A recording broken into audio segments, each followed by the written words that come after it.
Hello friends, welcome back to another lecture, and in this lecture we are going to continue with constitutional bodies. Alright, we have already covered Election Commission, Union Public Service Commission, State Public Service Commission, Finance Commission, NCSC, NCST, NCBCs we have already covered in the last lecture. Special Officer for Linguistic Minorities भी हम देख चुके हैं, and in this particular lecture we are going to study CAG and GST Council. Okay, because Attorney General of India and Advocate General of India, both these constitutional bodies we have already covered in executive, right, when we were studying executive. ठीक है, जो attorney general of India की जो post है ये article 76 में इसके बारे में बात की गई है. Advocate general of India related है 165 से. ठीक है, और कौन से एग्जीक्यूटिव के पार्ट है? अटॉर्नी जनरल ऑफ इंडिया है यूनियन एग्जीक्यूटिव के पार्ट, और एडवोकेट जनरल ऑफ इंडिया जो है वो स्टेट एग्जीक्यूटिव के part. Alright, so we have already covered attorney general of India and advocate general of India as well when we were studying executive. ठीक है, तो make sure you watch that lecture as well. In this particular video, we are going to cover CAG and GST Council. Okay, let's start then. Now, Comptroller and Auditor General of India, ये बहुत important post है. अभी जब आप इसकी working के बारे में जब स्टडी करेंगे देन आपको रियलाइज़ होगा कि कितनी इम्पोर्टेंट पोस्ट है. नाउ आर्टिकल 148 इस पोस्ट के बारे में बात करता है. राइट, ये कॉन्स्टिट्यूशनल पोस्ट है, कॉन्स्टिट्यूशनल बॉडी है.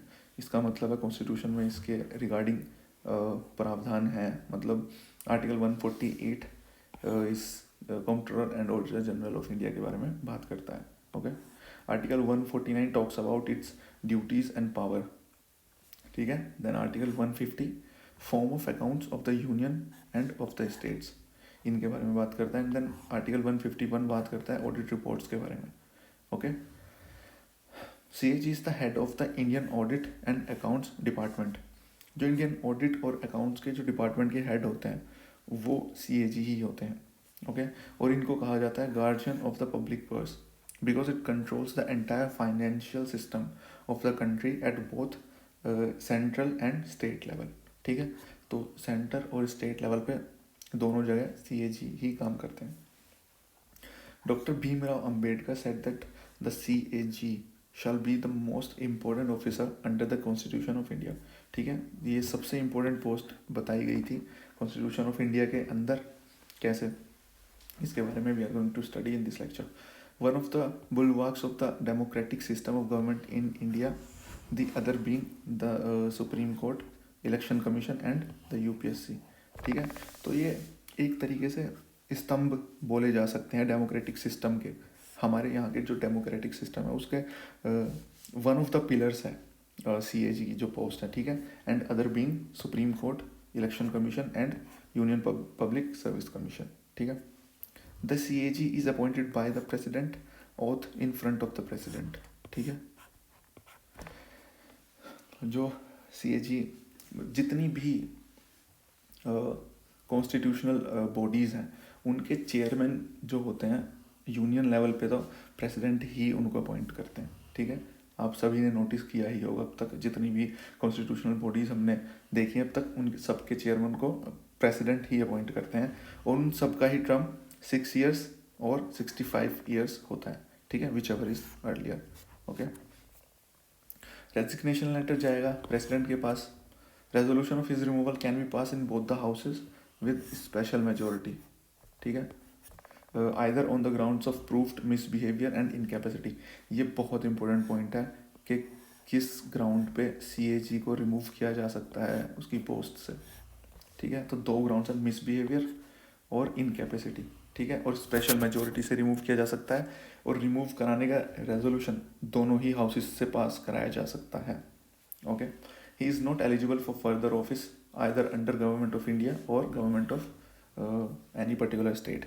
ठीक है, अपने टर्म ऑफ ऑफिस को कंप्लीट करने के बाद किसी भी ना तो गवर्नमेंट ऑफ इंडिया के अंडर काम कर सकते हैं ना फिर किसी एक पर्टिकुलर स्टेट गवर्नमेंट के अंदर काम कर सकते हैं. Alright, salary and other services conditions are determined by the parliament. ठीक है, ये इसलिए किया गया ताकि इस पोस्ट पे, ये इतनी बड़ी पोस्ट है तो CAG का अनबायस्ड रहना बहुत ज़रूरी है। तो ये जो पॉइंट है ये इस पोस्ट को अनबायस्ड बनाता है। Salary and allowances is on consolidated fund of India. He audits the accounts related to all expenditure from consolidated fund of India and of each state and of UT having a legislative assembly। देखिए ये 3 points बहुत important होने वाले हैं, ठीक है। I am going to make it a little simpler for you guys, okay. जो CAG का जो ऑफिस होता है ये किन किन रिपोर्ट्स को ऑडिट करता है, ये बहुत इंपॉर्टेंट फैक्ट है और इसके ऊपर बहुत क्वेश्चंस बनते हैं, ठीक है। तो वो हम देखने वाले हैं कि किन किन रिपोर्ट्स को, किन किन अकाउंट्स को ऑडिट किया जाता है CAG के ऑफिस के द्वारा, ओके। तो सबसे पहले कंसोलिडेटेड फंड ऑफ इंडिया, ठीक है। कंसोलिडेटेड फंड ऑफ इंडिया, इस अकाउंट को ऑडिट किया जाएगा। Then consolidated fund of each state, ठीक है, each state and consolidated fund of each UT having a legislative assembly, alright.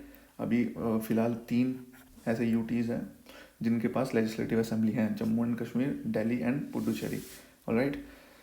तो consolidated fund of India, consolidated fund of each state and consolidated fund of each UT having a legislative assembly, ठीक है। इतनी बात clear है। Now audits all expenditure from contingency fund of India and the public account of India as well as the contingency fund of each state and the public account of each state, ठीक है। यानी कि ये consolidated fund of India, consolidated fund of each state, consolidated fund of each UT having a legislative assembly, इन्हें तो audit करता ही है। साथ में contingency fund of India, contingency fund of each state, then public account of India and public account of each state, इन accounts को भी ऑडिट किया जाता है CAG के द्वारा, ओके।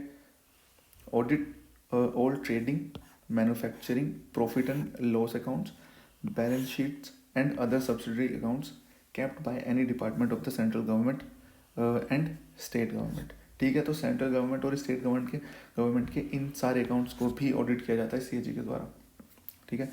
अब 2-3 बार आपको रीड करना है, ये इजीली आपको याद हो जाएगा, okay. He audits the receipts and expenditure of the following, और इन सब के रिसीप्ट्स और एक्सपेंडिचर को भी ऑडिट किया जाता है CAG के ऑफिस के द्वारा, okay. All bodies and authorities substantially financed from the central and state revenues, ठीक है। वो सभी बॉडीज और अथॉरिटीज़ जिन्हें फाइनेंस किया गया है सेंट्रल और स्टेट रेवेन्यूज़ के थ्रू, ओके। गवर्नमेंट कंपनीज सभी and other corporations and bodies when so required by related laws, ठीक है। इन सभी के रिसीप्ट्स एंड एक्सपेंडिचर को भी ऑडिट किया जाता है CAG के ऑफिस के द्वारा। Report related to the accounts of the centre, जो रिपोर्ट सेंटर के अकाउंट के रिलेटेड होगी वो रिपोर्ट जाएंगी प्रेसिडेंट के पास, then through president both the houses of parliament, okay. और अगर कोई रिपोर्ट है जो स्टेट से रिलेटेड है तो वो जाएगी उस पर्टिकुलर स्टेट के गवर्नर के पास and then through that governor state legislature के पास जाएंगी, ओके। इनको ये जो पोस्ट होती है CAG की, इनको बोला जाता है guide, friend, philosopher of the public accounts committee of the parliament, ठीक है। इनको ये भी बोला जाता है। CAG सबमिट्स 3 ऑडिट रिपोर्ट्स, ये भी बहुत इंपॉर्टेंट फैक्ट है। 3 ऑडिट रिपोर्ट सबमिट करते हैं CAG प्रेसिडेंट को। कौन कौन सी रिपोर्ट है? Audit report on appropriation accounts, on public undertakings and on finance accounts, ठीक है। इन तीनों ऑडिट रिपोर्ट को सबमिट करते हैं CAG के ऑफिस के थ्रू प्रेसिडेंट के पास, ओके। फिर president both the houses of parliament, president के थ्रू ये तीनों रिपोर्ट जाती हैं दोनों हाउसेज में पार्लियामेंट की, राज्यसभा में भी और लोकसभा में भी। The public account committee examines them and reports its findings to the parliament, ठीक है। देन जो पार्लियामेंट्री कमेटी बनती हैं, एक अकाउंट कमेटी, जो पब्लिक अकाउंट कमेटी है पार्लियामेंट्री कमेटी, ठीक है, वो इन तीनों ऑडिट रिपोर्ट्स को देन एग्जामिन करती हैं, ठीक है। ये आई थिंक हम ऑलरेडी स्टडी कर चुके हैं पार्लियामेंट में। CAG has no control over the issue of money from the consolidated fund and many departments are authorised to draw money by issuing cheques without specific authority from the CAG, who is concerned only at the audit stage when the expenditure has already taken place. ठीक है, तो ये बहुत बहुत important fact है कि CAG के पास केवल ऑडिट करने की पावर है, ठीक है। वो ऐसा नहीं है कि किसी को कंसोलिडेटेड फंड ऑफ इंडिया से कोई मतलब मनी ड्रॉ कराने से नहीं रोक सकते हैं वो, ठीक है। उनकी पावर तभी आती है उनके पास जब ऑडिट स्टेज चलती है, ठीक है। Concern only at the audit stage, audit ही कर सकते हैं केवल वो से, ऑलराइट, जब एक्सपेंडिचर ऑलरेडी हो चुका होता है कंसोलिडेटेड फंड से, ऑलराइट। तो ये CAG की पोस्ट थी, बहुत इंपॉर्टेंट पोस्ट है और बहुत बार इससे क्वेश्चन आए हुए हैं। Okay, now last body GST council, ये अभी हाल फिलहाल में ही ऐड हुई है। Okay, the 101st amendment act of 2016। देखिए 101st, 102nd, 103rd, 104th, ये चारों कॉन्स्टिट्यूशनल अमेंडमेंट एक्ट मैं ऑलरेडी आपको कई बार बता चुका हूँ किससे रिलेटेड है। 101st GST से रिलेटेड है, 102nd national commission for backward classes से रिलेटेड है, 103rd इकोनॉमिकली वीकर सेक्शन से रिलेटेड है, एंड 104th रिलेटेड है reservation in parliament. Okay, reservation in parliament, जो एंग्लो इंडियंस की रिजर्वेशन थी और SC/STs कैंडिडेट्स की रिजर्वेशन थी, उससे रिलेटेड है। Okay, we have already covered all these amendment acts, right. तो the 101st amendment act of 2016 paved the way for the introduction of a new tax regime in the country, right? GST को 101st amendment act के through लाया गया था। The amendment provided for the establishment of a goods and services tax council, और इस amendment के through ये प्रावधान भी था कि एक goods and services tax council भी बनाया जाएगा। Okay, the amendment inserted a new article 279 subsection A, बहुत इंपॉर्टेंट है ये आर्टिकल, और इस आर्टिकल के थ्रू ही GST काउंसिल ऐड किया गया हमारे कॉन्स्टिट्यूशन में, ठीक है, in the constitution. This article empowered the president to constitute a GST council, ठीक है। तो कंस्टिट्यूट किया जाएगा केवल और केवल प्रेसिडेंट के द्वारा ही। Okay, the secretariat of the council is located at New Delhi. The union revenue secretary acts as the ex officio secretary to the council, ठीक है।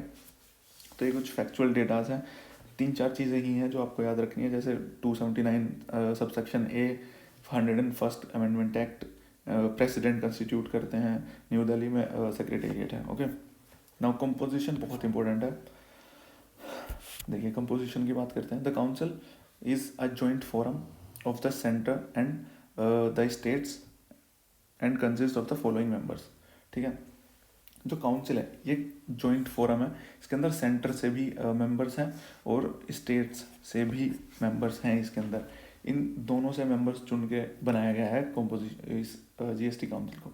Okay, the union finance minister as the chairperson, ठीक है। Chairperson जो होंगे वो union finance minister होंगे।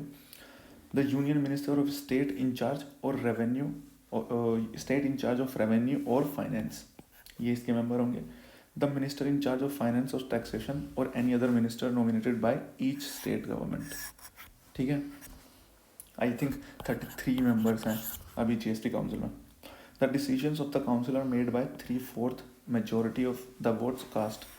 ये बहुत इंपॉर्टेंट फैक्ट है गाइस, ठीक है। 3/4 मतलब 75%, 3/4 मतलब 75%। ओके, इसके अंदर ये बोला जा रहा है कि डिसीजन 75% पर ही लिया जाएगा डिसीजन।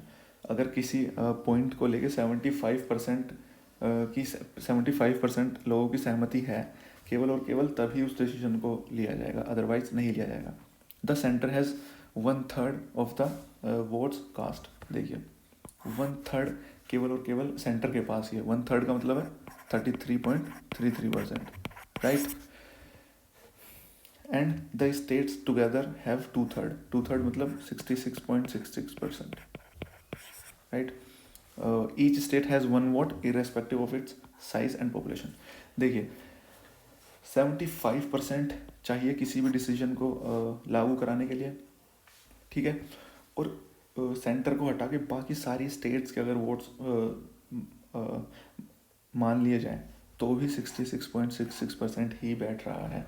मतलब सेंटर की मंजूरी के बिना कोई भी डिसीजन फाइनल नहीं किया जा सकता।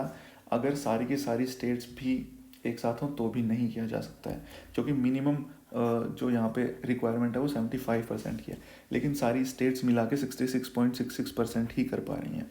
ठीक है, तो सेंटर की मंजूरी ज़रूरी है हर डिसीजन में। Okay, now functions of the council. The council will make recommendations to the union and the states on important issues related to GST. ये जो काउंसिल है ये जीएसटी से रिलेटेड जितने भी इम्पोर्टेंट इश्यूज हैं उनके रिगार्डिंग रिकमेंडेशंस देता है यूनियन को और स्टेट्स को, जैसे टैक्स पे, सेस पे, surcharge to be subsumed under the GST. ठीक है, goods and services which may be subject to और exempt from GST, rates of GST and model GST laws and etcetera. ठीक है, तो ये जितने भी इम्पोर्टेंट रिकमेंडेशंस होते हैं ये इसी काउंसिल के थ्रू लिए जाते हैं। ठीक है, तो ये था GST council. Alright, and with that we have covered every constitutional body. ठीक है, अब इसके बाद हम स्टार्ट करेंगे स्टैट्यूटरी बॉडीज। ठीक है, thank you very much guys for watching it. Like करना ना भूलें। If you are liking these lectures, share it with your friends and do subscribe to our channel. Okay, thank you very much guys.